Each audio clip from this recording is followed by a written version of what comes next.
cogéis uno y vais pasando. Entonces, como os decía el año pasado, este año vemos escultura. El año pasado vimos pintura, pues este año toca escultura. Y al año que viene, Dios mediante, pues tocará arquitectura. Entonces ahí tenéis... que yo sola me meta en una cosa. Esta vez va a ser una sesión al mes, en vez de una cada 15 días, entonces será pues eso, el primer martes de mes. Este mes en octubre vamos a ver la introducción y es una introducción sencilla y el primer tema sería la escultura paleocristiana y bizantina, que tampoco es muy extenso. Luego veremos la escultura románica en noviembre, en diciembre la escultura gótica.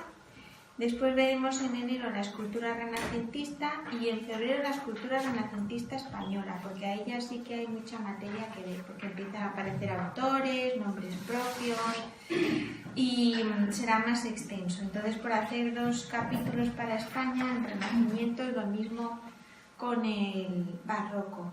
Escultura barroca general en el mes de marzo y escultura barroca en España, que hay mucho que ver también en el mes de abril. Y luego después en el mes de mayo, escultura de los siglos XVIII y XIX. Y en junio, que es la sesión última, veremos escultura cristiana contemporánea. A ver con qué cosas nos encontramos. Luego la excursión, aunque falta por determinar el día, será al Museo de Escultura de Valladolid, que merece mucho la pena. Yo he estado varias veces. Valladolid tiene el aliciente de que ahí podremos ver, para poner los dientes largos, el santuario de la Gran Promesa, que es donde a Bernardino de Hoyos, que ya es beato, pues se le apareció el Sagrado Corazón de Jesús. Esto no es muy conocido a lo mejor, pero ahí fue donde el Sagrado Corazón de Jesús le dijo a Bernardino reinar en España, y por eso a partir de ahí se empezó a difundir la devoción al Sagrado Corazón aquí en España. Siempre ha habido un debate en la historia del arte entre la escultura y la pintura. ¿Qué está por encima entre las dos? Y la pintura, la escultura. Fue un debate acusado sobre todo en el Renacimiento, porque ahí tenemos a Leonardo por un lado, que era pintor, y Miguel Ángel, que además de pintor pues también era escultor. ¿Qué es aquello que puede expresar mejor lo que pretende, la pintura o la escultura? Entonces los defensores de la pintura decían que la pintura, porque puede representar muchas más cosas, desde un paisaje, un bodegón, una imagen, un retrato, es más versátil, en tanto que la escultura está supeditada más al material, ahí no todo es representable en escultura, es más difícil. Se consideraba también inferior porque requería más trabajo físico, menos intelectual, el cincel, el modelar, etc. En tanto que, por ejemplo, Miguel Ángel decía que la escultura era superior a la pintura porque no hay fingimiento, es real, la tercera dimensión es real, no es una ilusión como en la pintura. Puedes dar la vuelta a toda la imagen, es más completa, es más corpórea, se parece más a lo natural. Bueno, pues ahí ya cada uno que elija cuál es su arte favorita o si nos gustan las dos. El curso pasado veíamos cómo surgían las primeras manifestaciones artísticas en el arte cristiano, cómo fue todo muy paulatino en la pintura. Primero no había iglesias como tal, solo es para hacer nada más que un recordatorio, cómo celebraban primero en las casas, que habilitaban salas para ello, luego se fueron constituyendo en las domus ecclesiae, esas ya casas con habitaciones especiales para la celebración de la misa, con su sala bautismal, etc., hasta la legalización del cristianismo con Constantino. Desmitificábamos también que se celebraran misas en las catacumbas por la persecución, puesto que no eran sitios apropiados para este tipo de celebraciones. Sí que había culto a los mártires en las catacumbas, que era donde estaban enterrados. Y luego después, con la legalización del cristianismo, a partir de Constantino, del siglo IV, pues es cuando empiezan a adoptarse Los edificios oficiales se adaptan a las necesidades litúrgicas, en primer lugar las basílicas, esos edificios grandes que servían para la administración de justicia, que por su gran espacio pues empezaron a servir como primeras iglesias hasta que se empezaron a construir los primeros templos como tal.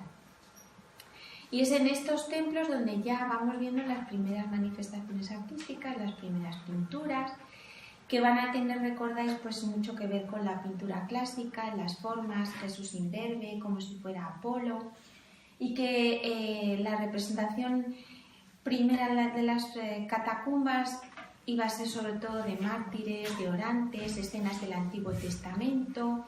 Poco a poco aparecen los apóstoles primero, pero hasta que se atreven a representar a Jesús por las prohibiciones a la hora de representar las imágenes en el Antiguo Testamento, pues los fieles cristianos de los primeros siglos son un poco reticentes. Y esto va a pasar también en escultura. Especialmente van a ser reticentes con respecto a la escultura porque si pensamos en arte romano, en arte griego, pues se nos vienen a la mente las esculturas, pues el Discóbolo de Mirón, ese tipo de cosas, ¿no? Entonces la escultura era como el arte pagano por excelencia. Entonces a la hora de atreverse a hacer escultura, pues a los cristianos les costó más incluso que tratándose de la pintura. Bueno, el primer escultor de todos es Dios. Ahí lo tenemos en un vaso que está en un museo de Viena, donde aparece la creación de Adán y Eva, porque es el primero que modela una figura en barro, ¿no? Que es el primer hombre. Entonces es el primer escultor, es el primer arquitecto, el primer escultor, es el primer artista. Y bueno, es una idea que además se lleva en la Edad Media. Los artistas se ven como reflejo creador de Dios.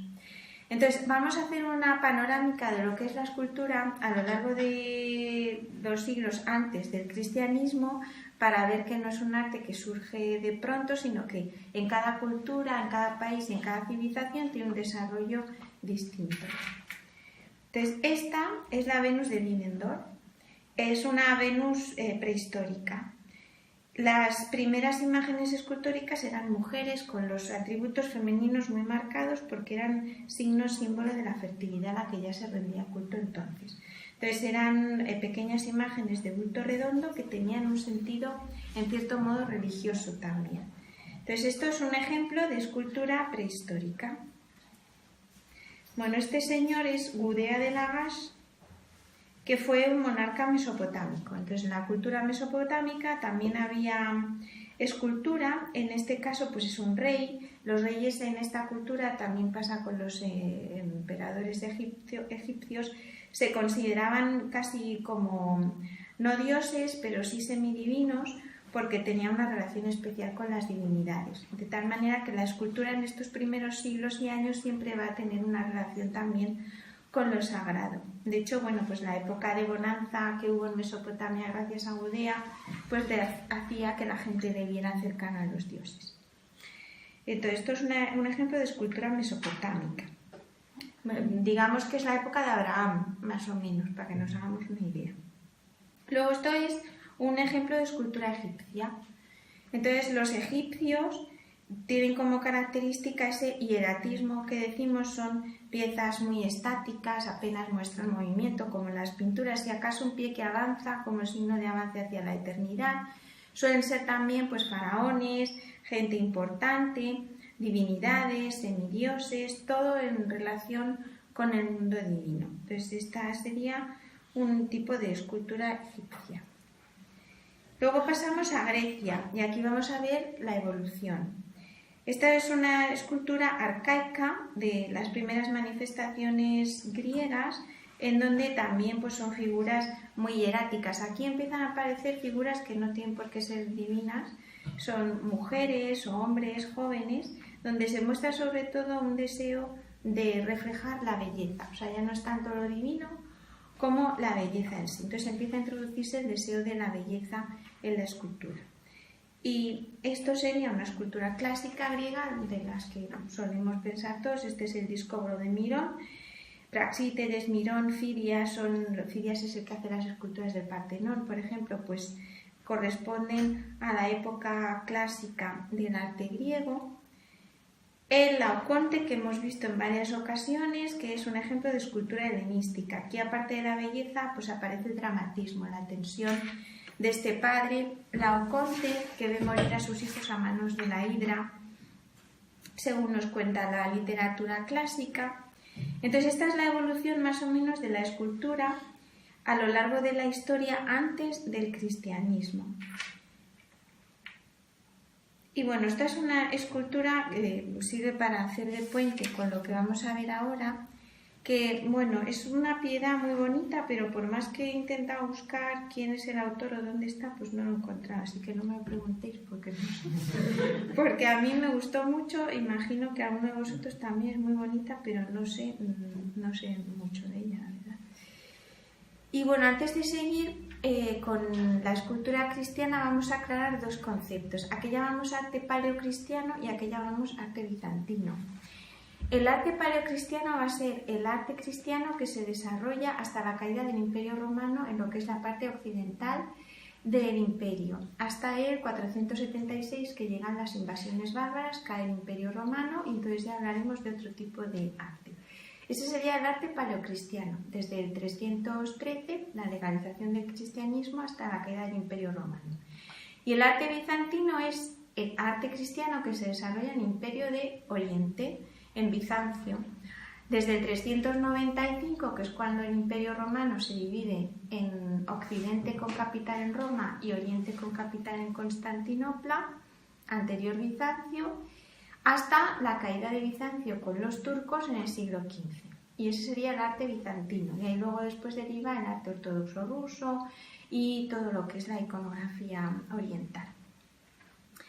Entonces, ¿cuándo surge la escultura en el ámbito cristiano? Pues como hemos dicho al principio, cuesta un poco introducir la escultura en las iglesias cristianas de los primeros siglos. Por esta razón, las primeras imágenes, con esta reticencia que explicábamos al principio, más que escultura exenta, que hay muy poquitos ejemplos, lo vamos a ver, pues se utilizan sobre todo relieves, artes aplicadas, medallas, etc. Este es el primer ejemplo que vamos a ver, que corresponde a un conjunto de 4 medallas que están en el Museo Arqueológico de Estambul, son del siglo VI y son las llamadas medallas de Adana. Son escenas de la vida de Cristo, entonces eran delgadas laminitas de oro o medallones que servían para llevarse colgados o llevar consigo, en colgantes o eso, para llevar simplemente consigo, que tenían un carácter, se dice, profiláctico, esto suena a medicina, pero es verdad, o apotropaico. Eran escenas del Evangelio, es decir, con sentido protector. Como Cristo es el Salvador, el llevar la imagen de una escena evangélica donde Él apareciera o una imagen suya, pues era también una forma de proteger. Será como nuestros actuales detentes, alguno tendréis alguno con vosotros, pues era algo así, pero bueno, con láminas de oro, con relieve. Y estas eran las primeras formas de la escultura cristiana. Esto con respecto al relieve en oro, pero el material que más se va a utilizar en las primeras esculturas dentro de estas artes suntuarias va a ser sobre todo el marfil, que era muy apreciado para relieves, el marfil, y también veremos el mármol.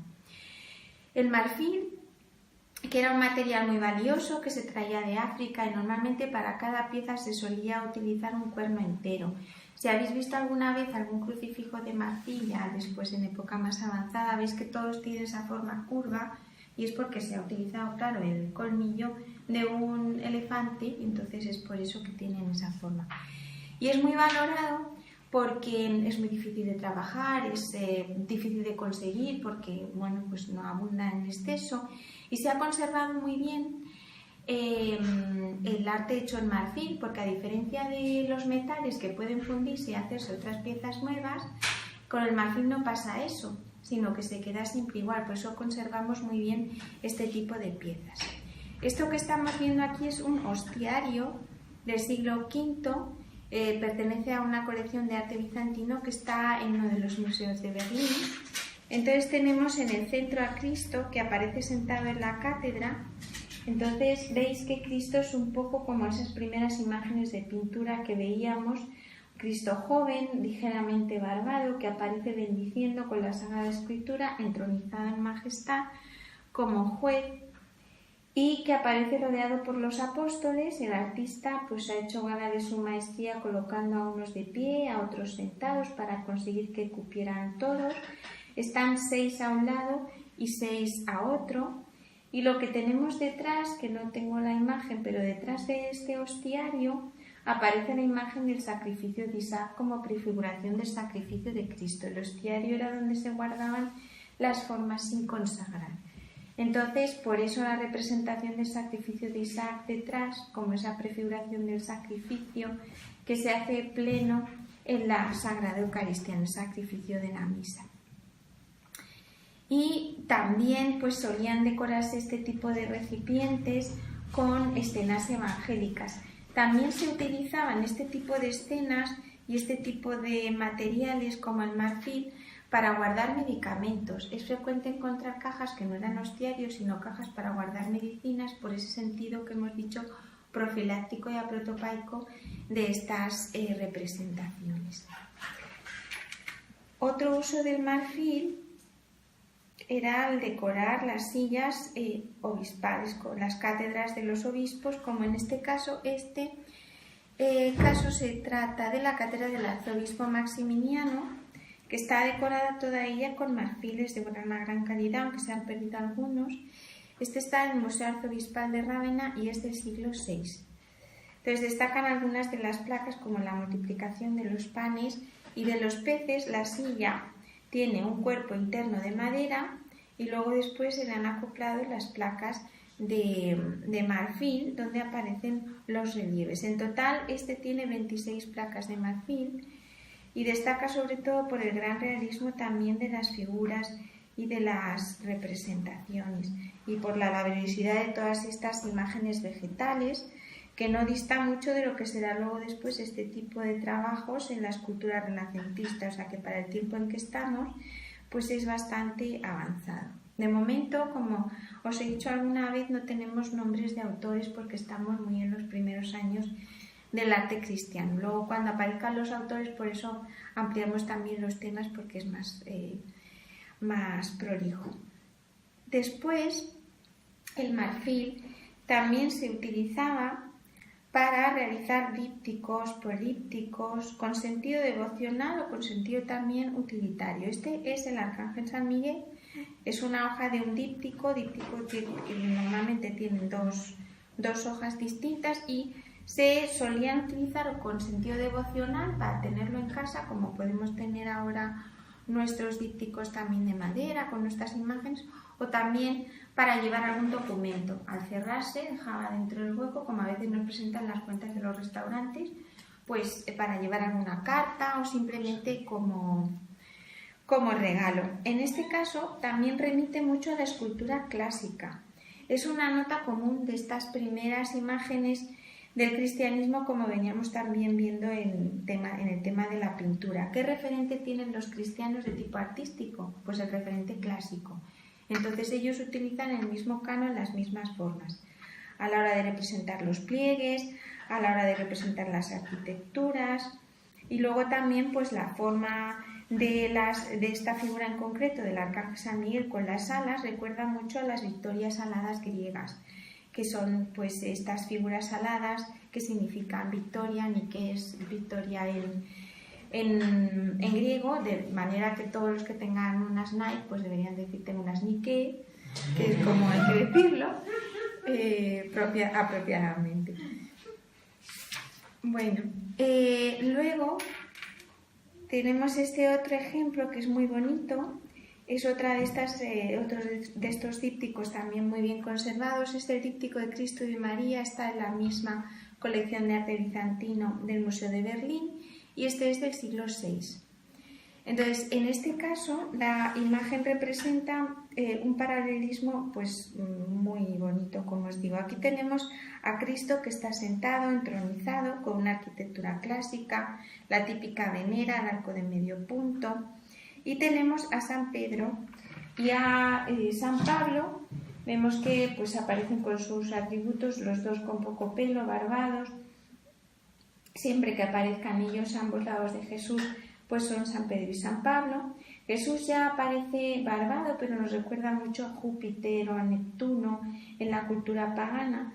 Aparece entronizado, bendiciendo con la mano derecha y con la Sagrada Escritura en la izquierda, simbolizando que Él es el que ha venido a dar plenitud. Pero luego tenemos aquí la representación de la Virgen María, también entronizada como reina del cielo y de la tierra, que aparece, si Cristo aquí lleva la palabra en forma de libro, pues María lleva la palabra hecha carne, que es Cristo de niño. Entonces ese paralelismo entre las dos imágenes, la palabra hecha carne sobre el regazo de la Virgen y la palabra también que es Cristo dando plenitud a la Sagrada Escritura en la imagen derecha, pues nos da idea de cómo en esta época, aunque veamos que es un arte muy primerizo en estos años, desde el punto de vista del contenido teológico, pues ya tiene mucha carga, como pasaba también con la pintura. También se va a utilizar no solamente el marfil, sino también el mármol. Y ejemplos de mármol, entre los ejemplos de mármol hay que destacar el sarcófago de Junio Basso. Si yo no he dado esto, en la carrera no lo dimos pues tantas veces, porque bueno, además tuvimos clases y clases con el sarcófago de Junio Basso, era pregunta de examen fijo, porque estuvimos tanto tiempo con este sarcófago que daba mucho de sí. A nuestro profesor de iconografía cristiana le encantaba, además, y estuvimos viendo imagen por imagen, detalle por detalle, reminiscencias. Bueno, yo solamente contaré un poquito nada más, no os preocupéis. Bueno, pues es el sarcófago de Junio Basso, es del año 359 del siglo IV. Os pongo una imagen para que veáis más o menos el tamaño, os hagáis una idea de la escala. Fue descubierto en la Basílica de San Pedro en el siglo XVI y es bastante grande. Sabemos que es de Junio Basso, que fue un senador romano porque aparece una inscripción, y en la inscripción nos cuenta que se convirtió y se bautizó en su lecho de muerte. He encontrado un dato de un historiador, no sé si era Tertuliano, que decía que, claro, a Junio Basso le pasó igual que a Constantino. Bueno, Junio Basso estuvo trabajando en la corte de Constantino II, que era el hijo de Constantino, a su vez hijo de Santa Elena. Bueno, pues ¿por qué se convertían todos tan tarde? Porque Constantino también se convirtió en su lecho de muerte prácticamente. Que decía este historiador que los emperadores y los funcionarios romanos se convertían tan tarde porque era muy difícil ser emperador o estar en el ejército romano y ser cristiano a la vez, ¿no? ¿Cómo conciliar lo que te pide el Evangelio con lo que te pide el imperio? Por eso se convertían en el lecho de muerte en el último momento. Bueno, pues está compuesto este sarcófago por dos líneas, como veis aquí, también con escenas del Antiguo y del Nuevo Testamento. Entonces, en el friso superior tenemos el sacrificio de Isaac aquí, como prefiguración del sacrificio de Cristo, como veíamos antes. Aquí tenemos la prisión de San Pedro. Aquí tenemos a Jesús con Pedro y Pablo. Aquí tenemos el prendimiento de Cristo y aquí tenemos a Pilato lavándose las manos. Después, en la parte inferior, tenemos una escena de Job, Adán y Eva. Después tenemos la entrada de Jesús en Jerusalén, Daniel entre los leones y el prendimiento de San Pablo. Entonces hay una mezcla de escenas del Antiguo y del Nuevo Testamento. Aquí, por ejemplo, en la imagen de Jesús, vemos cómo aparece el Jesús joven, imberbe, clasicista de los primeros años. Aparece sobre este personaje masculino, no se ve muy bien, pero bueno, es que aquí no se puede ver. Este personaje masculino de aquí abajo que simboliza el mundo y Cristo como Señor del mundo. Y luego llama la atención también como, por ejemplo, a Daniel siempre le veremos joven en la mayor parte de las imágenes de la pintura de los primeros siglos, como veíamos aquella pintura de la catacumba, pero aquí aparece mayor. Lo que destaca sobre todo es también que recurre a las arquitecturas clásicas, con los arquitrabes arriba, los arcos abajo, Y luego también todo lo que es el canon y las formas de los cuerpos atienden al arte que estaban acostumbrados a ver los cristianos en la época. Entonces, poco a poco se van atreviendo a hacer este tipo de representaciones escultóricas y esto es, digamos, una de las muestras más cercanas al bulto redondo que nos vamos a encontrar. El sarcófago de Junio Basso. Destaca también por esas anatomías el movimiento muy realista. Luego veremos por qué hay aparentemente un retroceso en lo que es la escultura cuando lleguemos al románico y al gótico, porque tiene su explicación, porque aquí son tan perfectas las imágenes, tan clasicistas, y luego vemos que habrá un cambio importante en lo que se refiere a la forma de realizar las imágenes. Aquí veis algunos detalles de Adán y Eva con el árbol, la entrada de Jesús en Jerusalén y aquí uno de los prendimientos. El sacrificio, es que desde aquí se ve muy mal. El sacrificio de Isaac siempre como prefiguración del sacrificio de Cristo.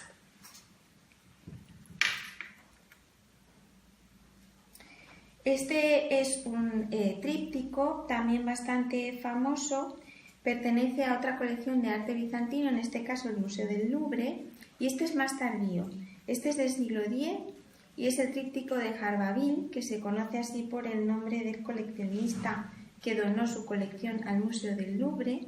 Entonces lo que aquí tenemos representado es la imagen de Jesús en el centro entronizado con San Juan Bautista y la Virgen María, que es lo que hemos dicho siempre que se llama deesis. Iconográficamente, cuando veáis a Cristo en el centro, San Juan Bautista y la Virgen María es la deesis, puesto que San Juan Bautista y la Virgen aparecen como intercesores entre Dios y entre Cristo y los hombres. Y luego después abajo tendríamos la representación de diversos apóstoles, que son Santiago, Juan, Andrés, Pedro y Pablo, que aparecen sobre estos pedestales llevando los rollos o los libros como atributo de ellos. Sabemos qué personajes son todos y cada uno porque aparecen los nombres escritos. Y luego a ambos lados tenemos las representaciones de obispos, de mártires y de soldados mártires. Muchos soldados de las hordas romanas se convirtieron también al cristianismo, por eso la representación de estas figuras. Y luego por el revés, es que esta no he encontrado una imagen más grande, tenemos la representación de distintos obispos en medallones y también en figuras completas y la imagen del paraíso. Tenemos el árbol de la cruz, que es el árbol, el árbol por el que nos llega la salvación, puesto que caímos en el pecado en el paraíso, y estos dos cipreses simbolizan la muerte o el pecado original. Es que tienen como unas serpientes enrolladas, y estos cipreses es lo que simbolizan. El árbol de la ciencia del bien y del mal que mordieron Adán y Eva y por el cual fue necesaria la redención de los hombres a través del árbol de la cruz, donde encontramos la salvación. Entonces, como veis, el significado desde el punto de vista teológico, el sentido simbólico que le dan a las imágenes, pues tiene un gran contenido y no es solamente y puramente decorativo, sino que tiene un sentido catequético importante. Recordemos que en estos primeros siglos, cuando la gente, ¿no?, lo hemos comentado muchas veces, el pueblo no tenía acceso a las Sagradas Escrituras, pues aunque este tipo de objetos no lo tenía el pueblo porque eran objetos ricos, pero sí seguramente los nobles que lo poseyesen tampoco tendrían mucho acceso de tipo teológico directo como los teólogos o los obispos a este tipo de significados. Era una forma de hacerlo más comprensible para todos. Esto, aunque parece una escultura de bulto redondo, realmente no lo es. Y lo que tenemos aquí es una imagen de Cristo entronizado que pertenecía a uno de estos trípticos. El tríptico se ha perdido, pero conservamos esta parte. Pertenecía concretamente a un díptico del siglo X. Y aquí ha sido representado ya a Cristo como Pantocrator, es decir, como Señor de todo, que es el antecedente de los futuros Pantocrator, tanto en las portadas románicas, como veremos en iglesias románicas, como también en las pinturas, como hemos visto alguna vez, por ejemplo, San Vicente de Taúl, aquí en España. Entonces, a partir de aquí empieza a popularizarse esta imagen, esta iconografía de Cristo entronizado como juez, que aparecerá después en el arte posterior. Y esta es una de las escasísimas muestras de escultura de bulto redondo que encontramos en este arte paleocristiano y bizantino. Es muy tardía, es del siglo ya X-XI, pertenece a una colección privada y es una Virgen Odigitria, la Virgen Theotokos, Virgen Madre de Dios, que aparece sencillamente, pues como vemos muchas imágenes como nuestra querida Virgen de la Guía, con el niño en brazos, todavía una postura un poco hierática, pero muy lograda desde el punto de vista técnico, como veis en los ropajes, el naturalismo del rostro, incluso más naturalista que muchas de las vírgenes románicas posteriores, aunque sea anterior y previa a ellas. Pues esta, que es la última imagen que traigo, porque hoy era una sesión pues así introductoria sencilla, es que tampoco hay mucho más en escultura en estos primeros siglos, es una de las poquísimas que se conservan en bulto redondo y no es de un gran tamaño, es una imagen también de tipo devocional. Entonces luego, con la caída del Imperio Romano, en el siglo V, es cuando vamos a ver un cambio en el estilo. Parece que hay un retroceso, pero no es eso tal cual. Lo que sucede es que los pueblos bárbaros tienen otra cultura distinta, tienen otro arte distinto, tienen otra forma de hacer las cosas diferente. Entonces no es que haya un retroceso, sino que estos pueblos bárbaros que se van convirtiendo paulatinamente al cristianismo a medida que avanzan sus posiciones por Europa, pues van incluyendo, igual que pasaba con los cristianos que estaban acostumbrados a vivir dentro del contexto de la cultura clásica, pues va introduciendo las formas propias de su arte. Por eso nos vamos a encontrar con un arte previo al románico, que es el arte prerrománico. Tenemos el arte visigótico, el arte anglosajón, todo el arte de los pueblos germánicos, que es el que va a dar pie después a la aparición del románico. Entonces, en la próxima sesión lo que vamos a ver es un poquito de este arte prerrománico. Os cito algunos ejemplos para que os hagáis una idea. Por ejemplo, en España tenemos Santa María del Naranco, que es arte asturiano, la ermita de Quintanilla de las Viñas, por ejemplo, San Pedro de la Nava, y todo este tipo de arte es el paso previo al arte románico, que es el que van a traer estos pueblos germánicos al principio. Entonces eso es lo que vamos a ver en la próxima sesión. Pues nada más, esto es todo por hoy.